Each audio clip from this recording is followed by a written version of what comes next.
So this next one is the bread and butter of the entire sequence of movements. So the attention to detail and ability to get better is the primary focus here. This is also the easiest one to kind of do poorly or incorrectly or put the focus on the wrong areas. So ultimately what we're looking for on this next one, this is called the split lunge. The focus of this next one is to get the hamstring to touch the calf. So I'm going to stand up, and if you can't see me in full scope, that's okay, because you really just need to see my legs. I'm going to take a split stance.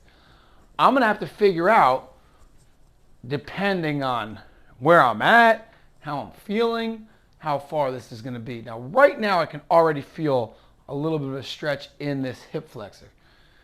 Also one of the great byproducts of this stretch, but the main focus for me is to be able to push this knee forward.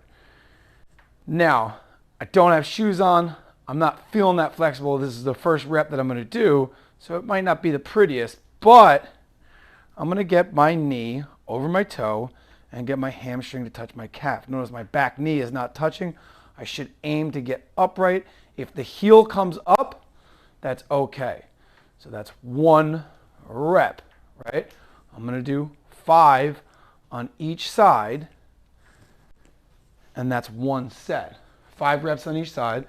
The prescription calls for 5 reps on each side for 5 sets. And what you'll notice is one side is 100% going to be easier to do than the other. What you'll also notice is that might be nearly impossible for you to do. So you don't want to kill yourself to try and get in that position, right? This should be something you do to get yourself to feel better. If you can, grab a broomstick. This will be beneficial for pretty much anyone, even if the movement's easy. Because what you can do is, if I'm putting my left leg forward, I got this broomstick in my right hand, I'm going to push that knee forward and support myself so I can get hamstring to calf, body is upright, my knee is not touching. If the heel doesn't touch the ground, it's more than okay, right? Because eventually I'll build to that, and even as I go through these reps, I can feel my ability to keep my heel on the ground increase as I do it. So maybe by the end of a couple sets, the heel's closer to the ground or on the ground. If this isn't enough, if grabbing a PVC or a broomstick or something to hold on to doesn't help, this is, I don't know what you call it. It's like a little pillow, right? But it's about 12 inches tall. So what I can do is put a foot on something like this. If you're in the gym, a 12-inch box is perfect, or some plates, right? And I come and I drive that knee over and I come back up. If that's not an option, you could use a chair, right? Some people haven't worked out and need a much more assistance. So this chair, although it's not that stable, and I wouldn't suggest using something as flimsy as this, it's going to work. I'm going to step back, right? And again, I already feel a stretch in this hip right here. As I come forward, I'm going to get this knee over the toe, okay?